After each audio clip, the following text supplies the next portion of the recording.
Maybe big data has gotten too big. Whether you're a B2B marketer or a consumer brand, your data needs to be viable, relevant, and accessible so that Stirista can help you retain customers, acquire customers, and make it personal. Welcome to the Marketing Stir podcast by Stirista, probably the most entertaining marketing podcast you're going to put in your ear. I'm Vin, the producer here at Stirista. The goal of this podcast is to chat with industry leaders and get their take on the current challenges of the market, and we'll have a little fun along the way. In today's episode, Neej Gore, Chief Data Officer at Zeta Global, joins the Marketing Stir this week to chat with Ajay and Vincent about data democratization and responding to consumer decisions. Ajay enjoys napping, and Vincent listens to 90s hip-hop. Give it a listen. Ladies and gentlemen, welcome to another episode of Stirista's The Marketing Stir. I, of course, am your happy host, Vincent Pietrafesa, the Vice President of B2B Products and Partnerships here at Stirista. Thank you for joining us. I love talking to our audience, The Marketing Stir. I think season 3, over 125, 130 episodes. And thank you so much, ladies and gentlemen, for coming up to me at the various trade shows. People are back. People are out at trade shows. And I love, now look, this doesn't happen a lot. Let me, back up a second. I'm not, a Beatle, right? As I said in the past, but people are coming up to us and saying, we love the podcast. This is great. So I appreciate that. They have you also have a lot of ideas for us here at the podcast. So, some of them are good ideas. Some of them are pretty awful. So let's come up with those good ideas. But anyway, it is great to be here. Let's pause for 1 second just to talk about Stirista. That's all. It's the only time we talk about Stirista. We are a marketing technology company. We own our own business-to-business data, business-to-consumer data. We help people access that data through our own DSP, ESP. Email me, vincent@stirista.com.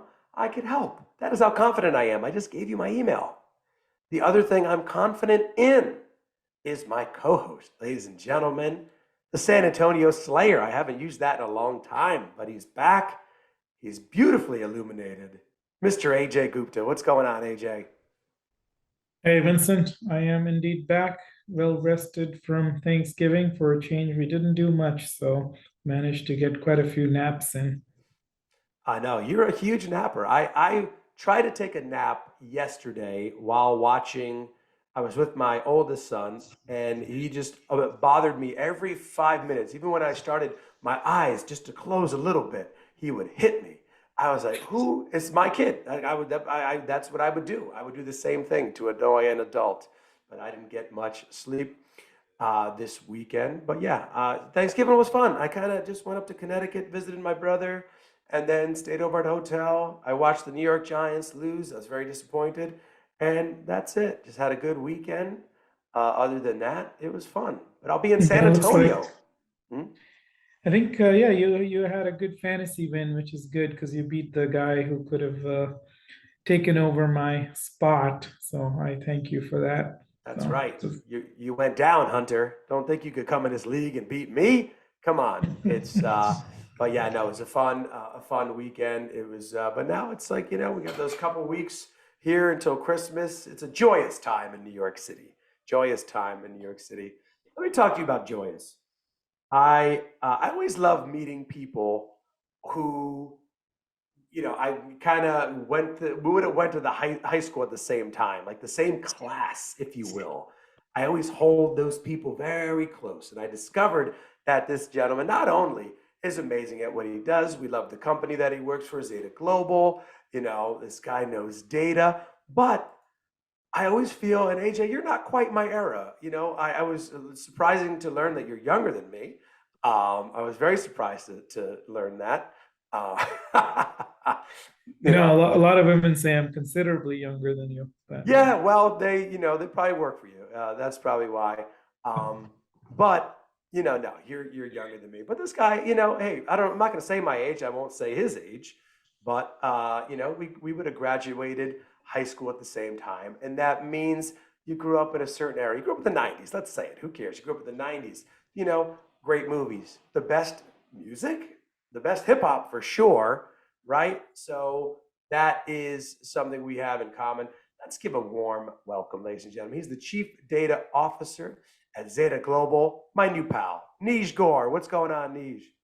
Vincent, AJ, thanks for having me. And yes, the 90s were one of the best decades of all time, if not the best. And I really appreciate, again, you guys having me on the podcast today. Absolutely. I agree about the 90s there. And, we've wanted your perspective, Neej. We know, Zeta Global, and it's rare. I think we've only had like one or two chief data officers on. A lot of times it's, people, which, there's marketing aspects there, right? Marketing, obviously, data, but we wanted to get your perspective on. We see Zeta Global doing some really great things. I have, a lot of great friends and people that I know there at Zeta. So we wanted to get you on. And we met in person. You're one of the rare guests that we've actually met in person. A lot of people, out of the 125 of them, maybe we met, 5 in person. So that is a rarity. A lot of rarities, here, Neej. And we'll get into some of your background and kind of how you got into this business. We're going to talk about bar ownership. It's unique, a lot of great things. But Neej, how we kick off every podcast is, walk people through your role there at Zeta Global. And for those people who don't know who Zeta Global is talk a little bit about the company. Sure. Yeah, absolutely. So Zeta Global is an enterprise technology company for marketers and marketing enterprises. We have about 1,000 customers globally. Most of them are enterprises. So we work with 35% of the Fortune 100. And our goal is to help our enterprise brands work on improving their acquisition, growth, and retention programs.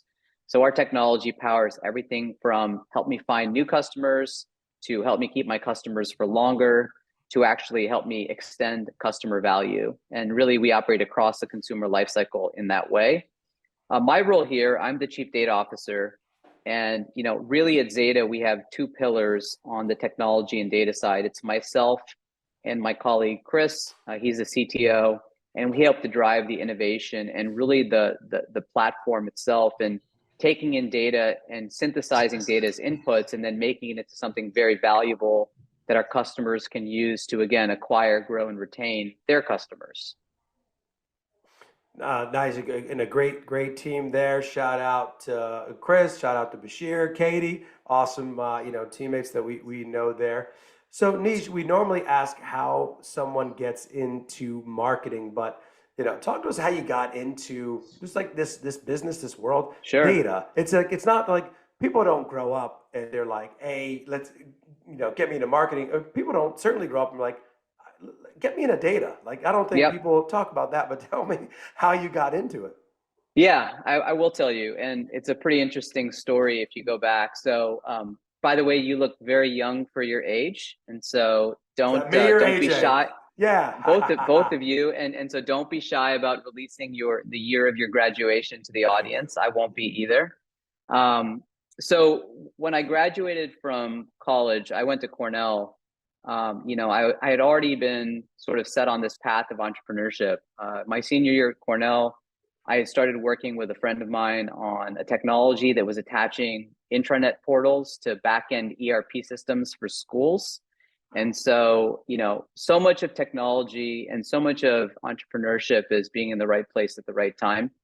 And at that time, you had to go to a lab to actually register for courses or to check your grades online. And so we said, well, shouldn't all this stuff just exist on the web? And so we worked to make that happen. About a month before I graduated from Cornell, we actually sold that business to a business in Boston, which was one of the largest ERP companies for higher education at that time and still is. And that sort of lit the fuse under me around entrepreneurship, building my own companies, building my own teams, and working on problems that I thought were really interesting. So, that eventually led me to San Francisco, which I considered to be the hub of entrepreneurship and technology at that time. And when I moved here, I did a couple things. So I really didn't know too many people in the city, and I thought a great way to get to meet people would be to get more involved in the social scene. And so I started throwing a few parties with a few friends, And if you fast forward a couple of years, we had built two of the most popular bars in San Francisco, and we ran those for about 10 years. But all the while, in the back of my head, and I was running most of the business side of the operation, I kept on coming up against this challenge where I said the tools for marketing small businesses are pretty lacking, right? There were tools like MailChimp and other and Constant Contact, but really we wanted tools that allowed you to build loyalty and make them much easier. So I ended up launching an ESP, and that ESP also scaled pretty large. Eventually I sold that company, but that really gave me my first exposure to marketing as an industry that I'd want to work in. And then since that time, I've had a number of different startups.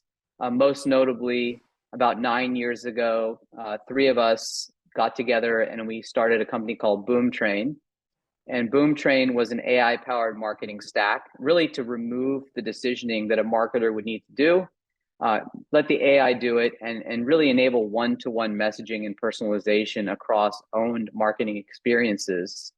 And 5 years into that journey, we were acquired by Zeta, and that platform now sits at the center of Zeta's ecosystem. One thing I learned quickly when I arrived at Zeta is that they had a very broad data asset that needed a lot of cultivation, but they had invested a lot to actually create, synthesize, and utilize this data asset. So we said, you know what, we can take this a lot further. And really what brands want to learn about is not data, they want intelligence. And intelligence comes in a few different forms. There's intelligence about customers, intelligence about the market, intelligence about competitors, and then intelligence about prospects, right? That's really what marketers are looking for.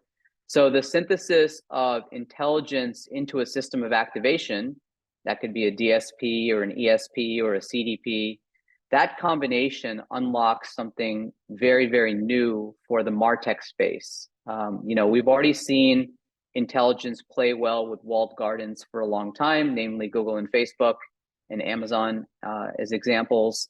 But in MarTech, when you want to actually be smarter with the way you run your owned media, your paid media, and how those then interact together, intelligence can be the connective tissue between the two. And so identity, intent, signals, they all become part of the way you want to actually build towards successful marketing programs. And so that's really how I ended up in this role. Is we decided to take what was already existing at Zeta and then go much further and build out an actual data cloud environment. And when I say data cloud, what I really mean is the notion of identities, the notion of identifiers, how you reach people, and then the notion of signals, and that tells you what people are trying to do, their intent and interest. And if you can make that available to marketers in a really easy way, you can unlock the intelligence I mentioned earlier: competitor, customer, prospect, and market. And that's really where the magic happens. It's pretty fascinating background. Actually went to St. Lawrence, so not too far from Cornell. Yes, yes. A little bit colder. Well, once you get to that level of cold, I think cold is cold. Actually, I think people from Chicago probably think otherwise, but it's weird. I remember being in upstate New York in the winter in a t-shirt, and now in San Francisco, I have to like wear my Patagonia when it's like 60 degrees. I can't handle it anymore. I don't know what happened, but but I do like Patagonia, so I like to support that brand. But that said, I've lost my tolerance for the cold somewhere along the way. Me too. That's why I ended up in Texas. So. Yeah, you got it better than me. So yeah. So Neej, one of the fascinating things about Zeta is how quickly you guys are growing and expanding. So tell us a little bit about how you do your own marketing and what's really separating you guys from competitors. Yeah, it's a great question. I'm gonna give you a slightly different answer, but I think it's one that's really suited for where we are as a business. So I think if you look at Zeta from 3 years ago, we were the largest marketing technology company that no one had ever heard of, right? Like if you went to a group of the top 100 CMOs in the world, they might say, oh, well, I've heard of Zeta somewhere, but I'm not sure what they do. So for us, most of our growth originally came from delivering great results to clients. And those great results would translate into NRR and expanding accounts. Now in 21, we had the fortune, and we were fortunate, I should say, to go public and have our IPO on the New York Stock Exchange. And that incredibly raised the profile of the company. We also received the #1 accolade for marketing automation for enterprise from Forrester in 21 and now again in 22. And that again raised our profile. I still think we could be doing a lot more for our own marketing, but I think the word is finally out that we're on the scene, and now there are very few RFPs that we don't see versus where we were a couple of years ago. And certainly the analyst rankings and certainly our profile as a public organization have helped us to really elevate our business and really be more known in the market. And I would say that, we are just like our customers in a market where macro conditions are getting interesting, I'd say, and people are wondering what will happen in the first half of 23. People are assuming there's a recession coming. We are careful with our marketing dollars, just like we encourage all of our businesses and clients to be. And you really need to be able to measure the ROI of what you're doing. We practice what we preach in that respect. And so our same marketing programs we use for our business would be the types of things we would encourage our customers to do. And again, we're more on the B2B side. We're selling to businesses that eventually sell to consumers. But when you're looking at consumer marketing and consumer marketing at scale, this is the time where there is a real opportunity to be specific about what your goals are and prioritize, and then implement measurement solutions that really allow you to see if you're operating against those goals. And that's really what can make a business very successful, even amidst these conditions we have in the market today. Thanks. That's a great answer. So I would say you did answer it after all. Thank you. So tell us a little bit about, identity is a big part of Zeta, and the businesses, obviously. Sure. All businesses are evolving with kind of the cookieless world and how to address that. So tell us a little bit about how Zeta is preparing for kind of the oncoming changes and how you guys view identity. Yep. So I think we're unique in one way from a lot of companies in the market, and that's that we have a closed loop environment. And I'll tell you what I mean by that. At the front end of Zeta, we own assets like Discuss. Discuss is the #1 commenting platform in the world. It lives on something like 5.5 million websites.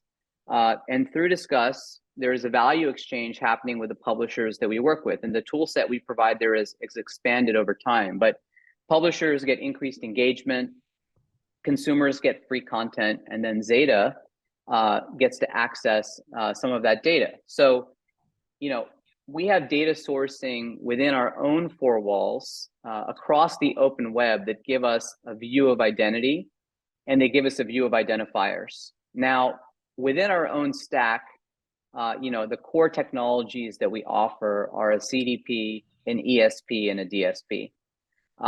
The identity that gets synthesized at the very front end of our stack is pervasive through our technologies for our enterprises. And then at the end of the funnel, we have measurement solutions, and we can measure everything from place visitation to online to transaction value in store.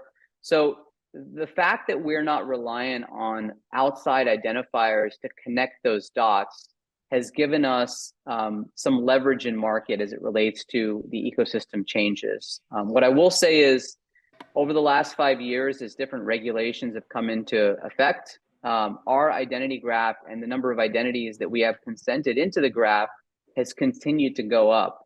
We have direct access to consumers. We have direct access to establish that consent and that opt-in, and then we have direct access to use it in our environment. So we were relatively prepared for the deprecation of the cookie. And I don't think that there's a silver bullet, but we have a multi-pronged approach as to how we triangulate identity and how we'd optimize marketing, and then inevitably how we would measure if it's working for our enterprises. And I think most other businesses in marketing or even in data were missing one piece of that, somewhere along the way. And that was creating a lot of issues. Optimizing your marketing is a big part of what every marketer is trying to do: make it smarter, make it better, make it perform. And those dots weren't really connected. So our view at this point is that we have our own internal identifier called a Zeta ID that we establish and resolve to people. We are tracking what's happening in the industry at large. We think that there is a place for open web marketing, and the open web constitutes so much of the traffic that exists on the internet, and will conform with the utilities that get created to support that, and as well as the authenticated identifiers that we've seen get some traction in market in the last couple of years. So, but the fact that we have an insulated environment has really helped us formulate a strategy around targeting, activation, and measurement using our own internal solutions. You can see, Facebook as an example was very reliant on Apple's identification system, right? And so they've been very impacted. We don't have dependencies like that within our own graph. I like the way you break that down, Neej. And let's take a step back. Neej is probably the coolest data person we've ever had on. How many data people do you know, first of all, like rocking out bars? And your senior year was a lot different than mine, Neej. I should have been paying more attention in developing a company. And I too went to school up north there. And I think the answer is, I was in like a t-shirt running around. A lot of alcohol usually involved in my end, but now if there's like a breeze, I'll go at a restaurant. I'm like, sir, is there a breeze in here? Can you shut that window? Yeah. That's what age I'm at right now. That's what I do. But Neej, let's talk about data, the current landscape of data, right? There's a lot of people. How are consumers viewing it? What should consumers be concerned with? There's like a lot of data privacy out there.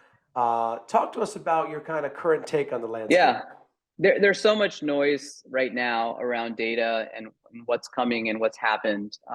Generally, I think that enterprises should focus on one thing, and that one thing is make sure that you're democratizing your data across your organization. If there's one thing that you do, make sure that your data that you have collected is available in the places that it needs to be made available so you can make good decisions.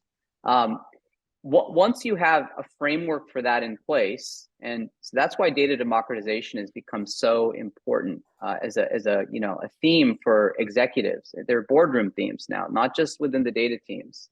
But once you have that in place, then you need to start thinking about how do you actually cultivate and get more out of your first party data set, right? There's so much anonymous traffic for consumer brands that visits their sites, that visits their stores in real life. You want to be able to capture the value of as much as that as you can, and then make it usable for your organization. And the third thing I'd say then is, work with partners like yourselves or like Zeta that can actually help you fill in the gaps. The goal of our technologies is to wrap around the business, find out where they have gaps, where we can help them fill. Do they need help with identity? Do they need help with signals? Do they need help with intelligence? And then eventually, at the end of the day, I really love this concept of agile intelligence, which is enabling the marketer to visualize, explore, and take action on something they've found without having to go to a data scientist or an analyst to help them do it. So, the tool sets that you support and that you actually adopt in your organization should support ways to make marketers, better and give them more utility. And that's something that I'm personally very passionate about, and something we've worked a lot at Zeta on as well.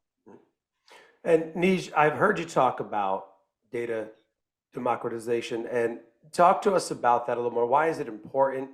And because you mentioned it there, and it's been coming up a lot lately. So love for you to expand on that. Yeah, so I mean, the basic idea of data democratization is that usually people, and historically I'd say people have been focused on getting as much data as possible, right? So you want to feed this data engine.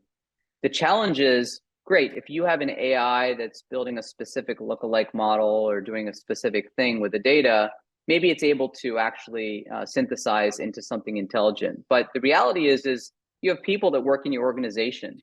And most people at this point are being asked to make decisions that are really responding to consumer sentiment, which is changing faster than ever. So this notion of data-driven decisioning is all data democratization comes down to.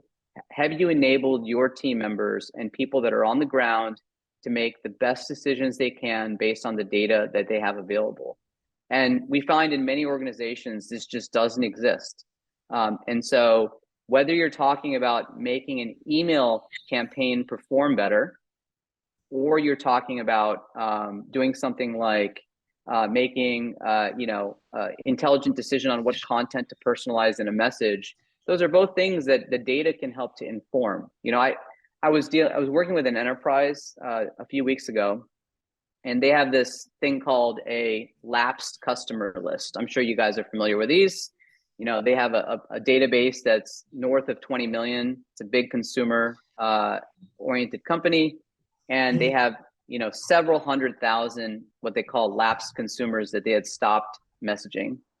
Now, we looked at that lapsed consumer list and we said, okay, who does Zeta see of these individuals that are actually online, that are operating around the web? But not just that, tell me of those individuals, which of those people are actually actively shopping with competitor brands, right? So we were able to identify 350,000 people that were completely lapsed, and they sent a campaign. And this is just a very basic top line metric, but the campaign generated over 30% open rate with high engagement. So again, making data usable at the time that it needs to be used and for the people that it needs to be used by is really what data democratization comes down to. And your technologies, your CDP, your intelligence tools, they all need to be able to do that. It's great to have amazing data on the input, but that needs to be synthesized and then made available so that people can take actions on it.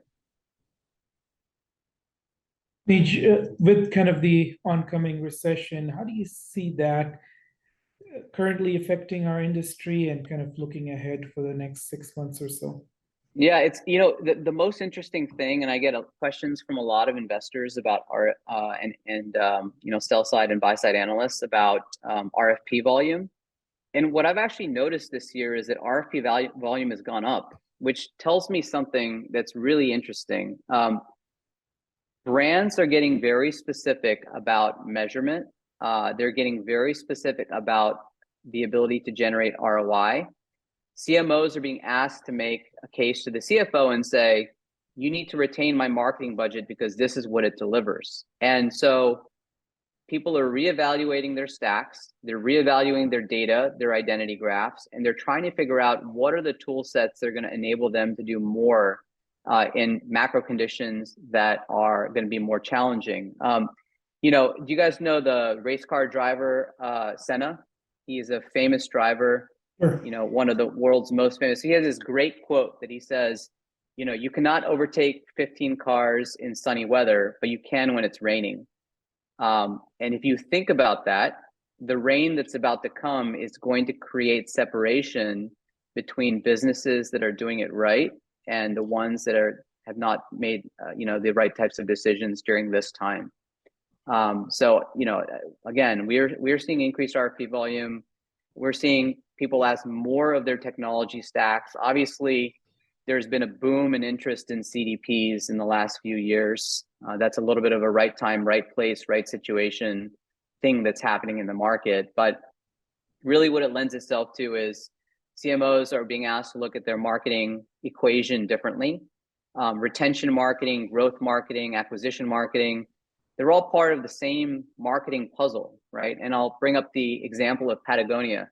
Just because I have a Patagonia on right now doesn't mean I don't want to purchase another one. So maybe I'm a candidate for an acquisition program, or maybe I'm a candidate for a retention program because they have an upsell for me, or maybe a growth program. So marketing is different now. And because of the ability to measure and to think about marketing in this new way, you're seeing solutions like Zeta's and others really evolve that are going to be more end-to-end and having identity and signal data really at the core of all the programs that are driven. And I think you guys also provide a great input into that equation. Yeah, I think they should send you some free merchandise based on the promotion of this podcast. Well, I mean, look, they did a great thing with their their charitable announcement this year, and I love it when businesses say what they're going to do and do what they're going to say, and Patagonia was a good example of that. So I have to support that. Awesome. And do you think with kind of some of the changes coming, people looking at their marketing more carefully, how important is the role of data going to be in all this? Yeah, I think it's going to continue to be very important. So again, being more specific about how you work with your own data assets, and then where you choose to fill in gaps and which partners you use to fill in those gaps with, becomes very important. And again, the input can be very vast. You want to make sure you have tools that take that and then visualize, explore, and then eventually enable action. So the more you can enable action for the marketer, the better off you will be. And we think about these two kinds of systems that have traditionally lived separately. There was a system of activation and there was a system of insights or a system of intelligence. What we're seeing now is that those systems need to work hand in hand together, right? They need to actually be sewn into one another for a marketer to be most impactful. And that's something we strive to do here. And, we see that trend also more broadly across the ecosystem.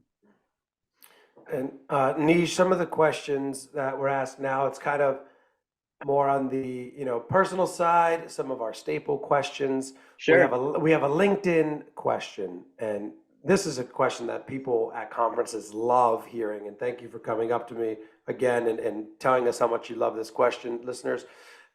LinkedIn, right? Your title, Chief Data Officer, right? At a company like Zeta Global, a lot of people are probably sending you messages all the time to get your attention.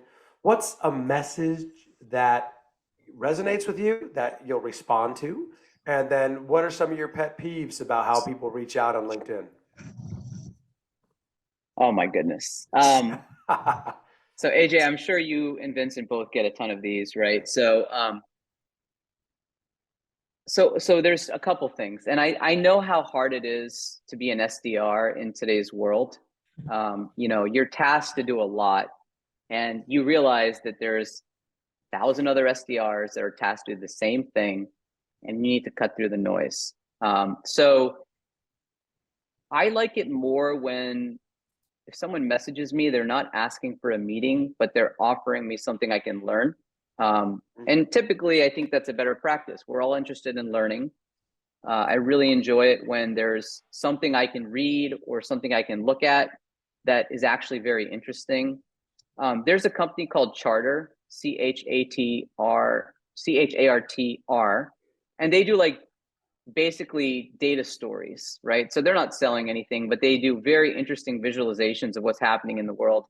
And I love their emails. I love to see the way that they've structured a data narrative around something that's happening into real practice. Now, that's not really an SDR message to me, but if an SDR was going to reach out to me, I think, again, focusing on something I can learn, something unique outside of the meeting. And then I'd also say, it's typically better to keep them shorter if possible. And if there's a client that you can actually connect the dots on, I can tell you as a business leader, it makes me way more interested. So if you said, so-and-so is a client of ours, we noticed they were a client of yours, we were wondering if we could have a conversation of how we can both do more together with this client.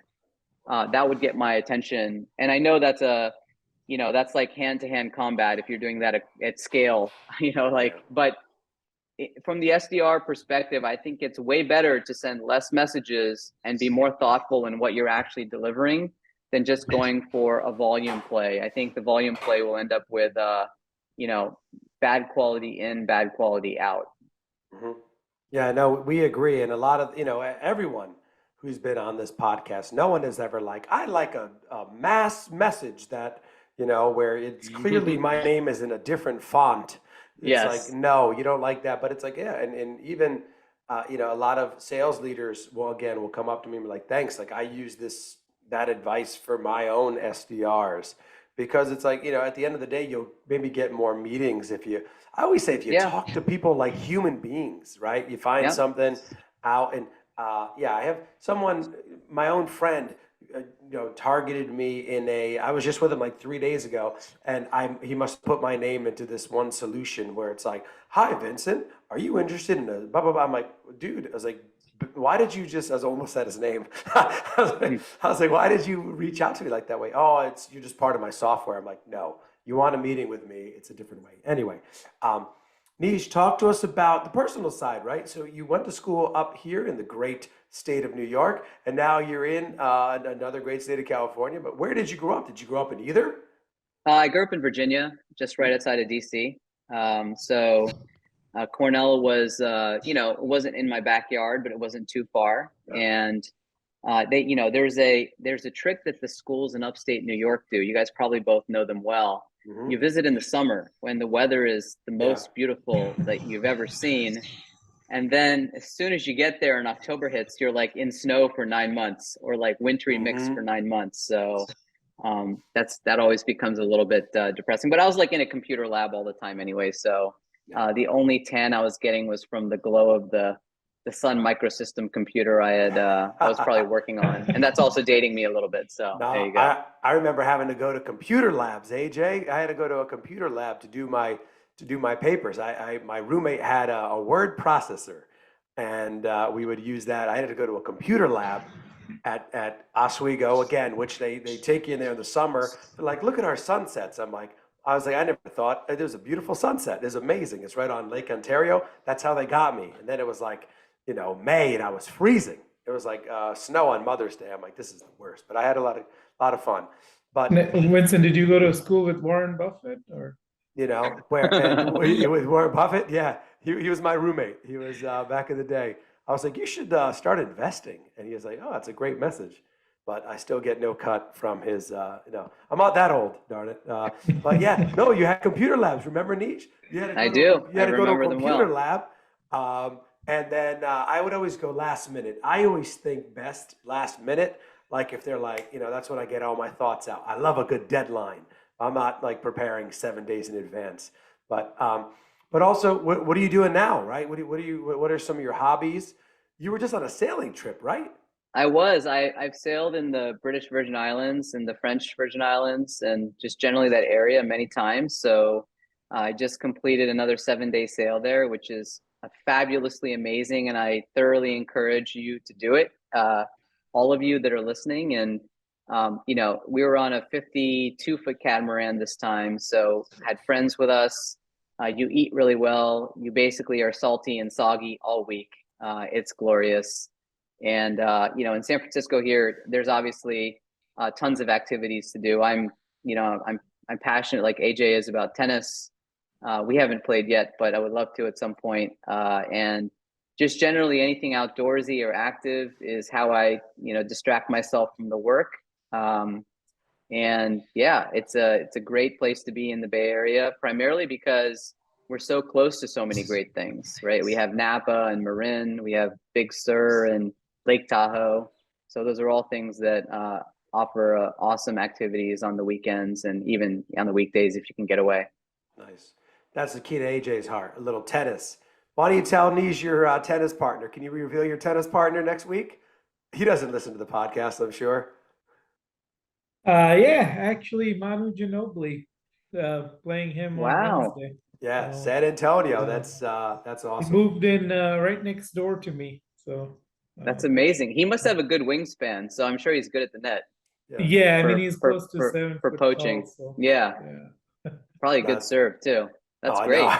Yeah. You'll have When to you fill me in when on you come that. back with like welts, I'm like, what happened? You're like Manu. It's like it's like Uh, it's like playing John Isner or something. Yeah. that's Definitely awesome. has the same height, if not a little taller. So Yeah. Yeah, yeah. So, Neej, as we wrap up here, something you'd love our listeners to take away, just a closing thought. Yeah. I think that what I've learned is that, and people use this expression that patience is a virtue, but I think generally, the way I think about that and the way I've thought about my career and just generally these times where there's a lot of uncertainty is just try to get 1% better every single day or every single week. Over time, you'll find that you've made amazing strides. Bill Gates has this expression where he says, we tend to overestimate what we can get done in a few days and underestimate what we can get done in a year. And I think that's very true. If you look back on where you were a year ago, you kind of try to maintain this mindset, you'll find in almost anything you're working on, you are going to make amazing strides. So if I could leave everyone with that one thought, that's what I would do. And I would look forward to hearing from anyone that wants to connect with me. Yeah, that's awesome. Check out Zeta Global, ladies and gentlemen. Check out Neej Gore. Neej, I love the way you break it down. You take data and put it into great layman's terms for myself, people out there. So we appreciate you breaking it down. That's the Chief Data Officer of Zeta Global, Neej Gore. Thanks for joining us. I'm Vincent Petrofessa. That's Ajay Gupta. This has been another episode of The Marketing Stir. Thank you so much for listening, and we'll talk soon. Thanks for listening to the Marketing Stir podcast by Stirista. Please like, rate, and subscribe.